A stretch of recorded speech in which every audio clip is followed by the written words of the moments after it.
Hi everyone. Today we're looking at a part 3 topic called Children and Play. As usual, you'll hear a mock interview with Joseph answering a set of questions around this theme. Without further ado, let's jump right into the interview. How important is play in a child's development? Play is absolutely essential for a child's growth because it helps them develop socially, emotionally, and cognitively at the same time. When I think about my own childhood, some of the lessons I learned weren't in the classroom. They came from games with friends, like learning to take turns or resolve disagreements.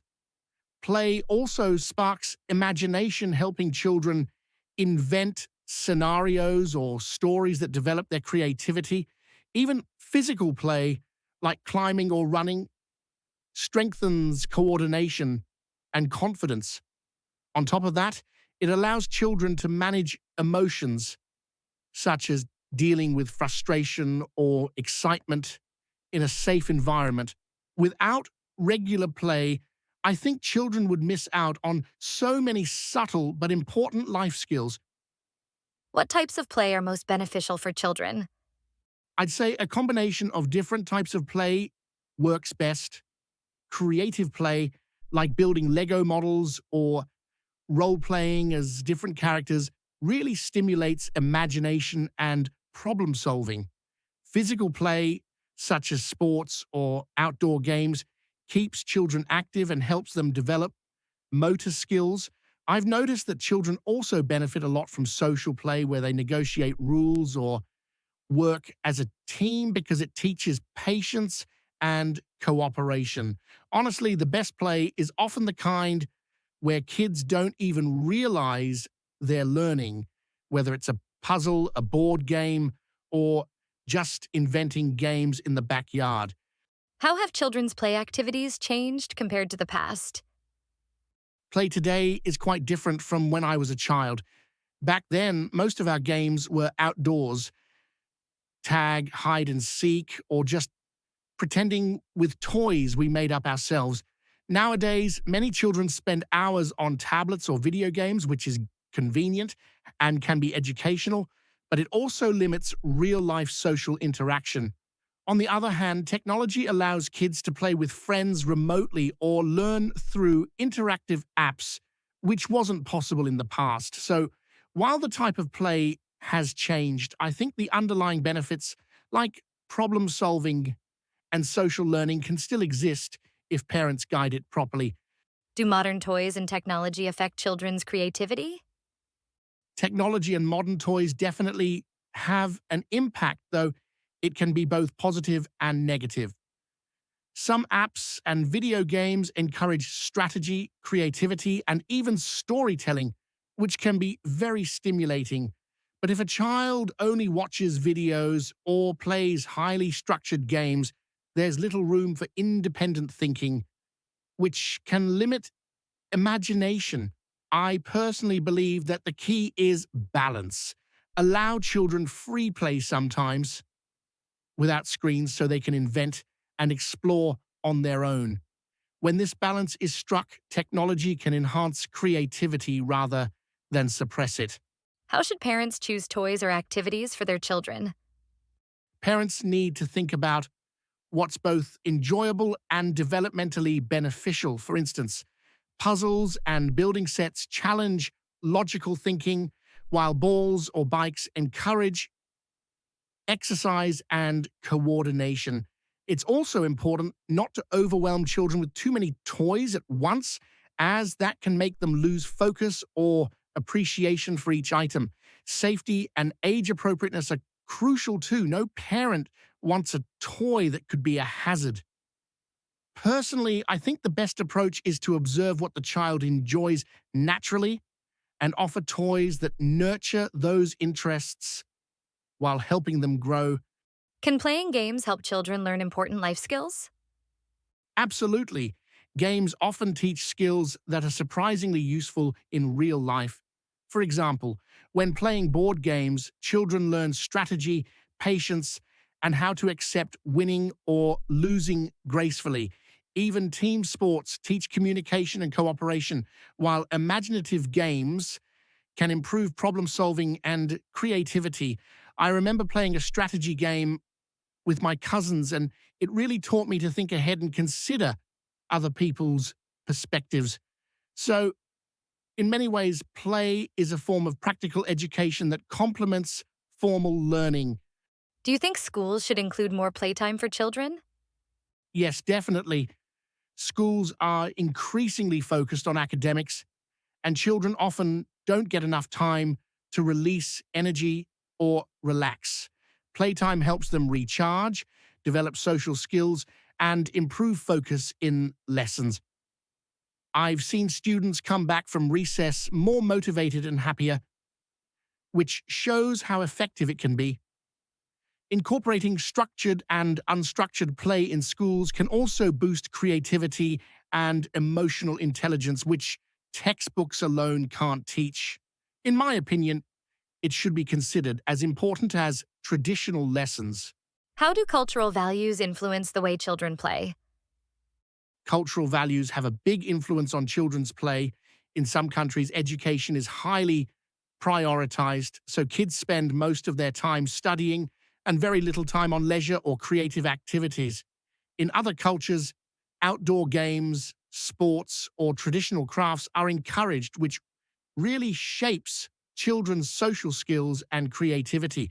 Even the toys themselves reflect cultural priorities. For example, handcrafted dolls or local board games that are passed down through generations. So, what children play and how they play is often a reflection of the society they grow up in. Are outdoor activities more important than indoor play for children? I think both are important, but outdoor play offers unique advantages.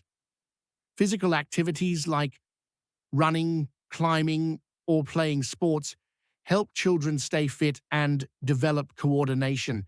It also allows them to interact with others in real-world social situations, which is harder to replicate indoors.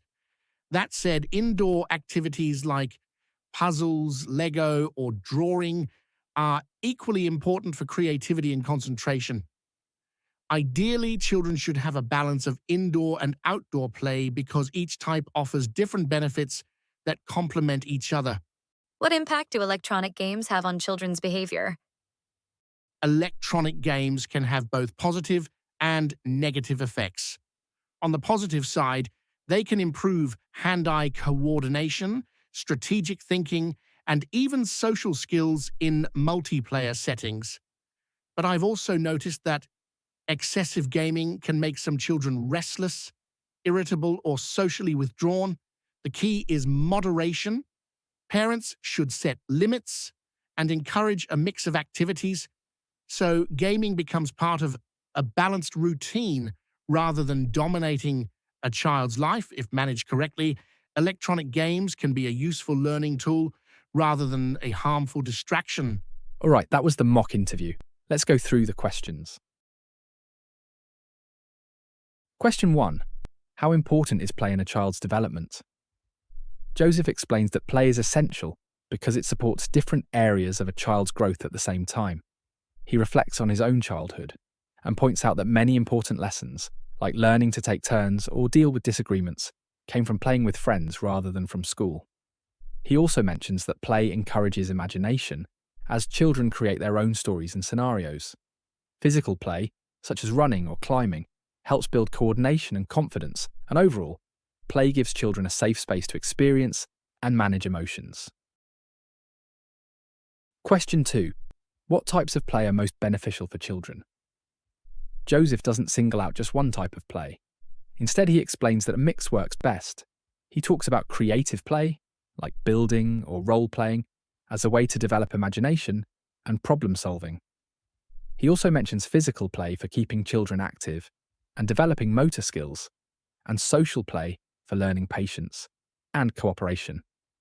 Overall, his answer suggests that the best kind of play often feels fun and unstructured, even though a lot of learning is happening in the background. Question 3. How have children's play activities changed compared to the past? Joseph compares his childhood with what he sees today. He explains that children used to spend much more time playing outdoors and inventing their own games. Now, many children play on tablets or video games, which can be convenient and sometimes educational. At the same time, he notes that this can reduce face-to-face interaction if it isn't balanced properly. His answer stays balanced, showing that modern play can still be beneficial when adults guide it carefully. Question 4. Do modern toys and technology affect children's creativity? Joseph takes a balanced view here. He explains that some games and apps can encourage creativity, strategy, and storytelling. However, he also points out that if children only use highly structured digital activities, they may have fewer chances to think independently. He stresses the importance of balance, suggesting that children also need time for free play without screens. In his view, technology can support creativity, but only when it's used in moderation. Question 5. How should parents choose toys or activities for their children? Joseph explains that parents should look for toys that are both enjoyable and helpful for development. He gives examples like puzzles for thinking skills and physical toys for movement and coordination. He also mentions that giving children too many toys can be overwhelming and reduce focus. Rather than following trends, he suggests that parents observe what their children naturally enjoy and support those interests in a safe and age-appropriate way. Question 6. Can playing games help children learn important life skills? Joseph strongly agrees that games can teach valuable life skills. He mentions board games as a way for children to learn patience, strategy, and how to deal with winning or losing. Team games help develop communication and cooperation, while imaginative games encourage creative thinking. He even refers to his own experience of playing strategy games and learning to consider other people's perspectives. His answer shows that play often teaches lessons that are directly useful in real life. Question 7. Do you think schools should include more playtime for children? Joseph clearly feels that playtime is important in schools. He explains that children are often under a lot of academic pressure and need time to relax and release energy. From his observations, students tend to return from playtime happier and more focused. He also points out that play helps develop social and emotional skills that traditional lessons don't always address. Overall, he sees play as an essential part of education rather than a distraction. Question 8. How do cultural values influence the way children play? Joseph explains that children's play often reflects the culture they grow up in. In some societies, academic success is strongly emphasized, so children may have less time for leisure activities. In others, outdoor play, sports, or traditional games are encouraged. He also notes that toys themselves can reflect cultural values, especially when they are passed down through generations.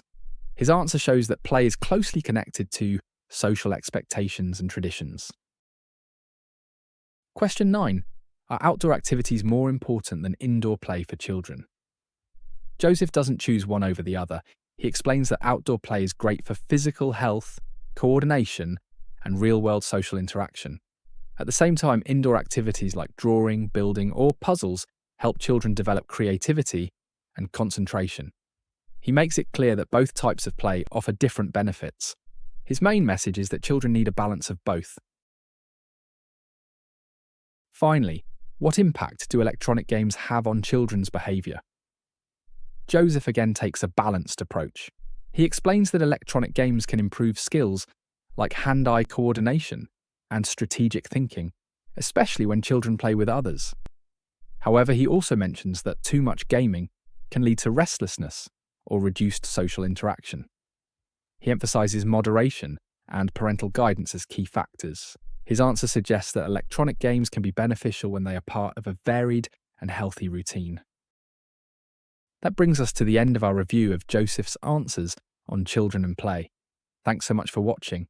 If you'd like more videos like this, you're very welcome to join our membership. Keep practicing, and I'll see you in the next video.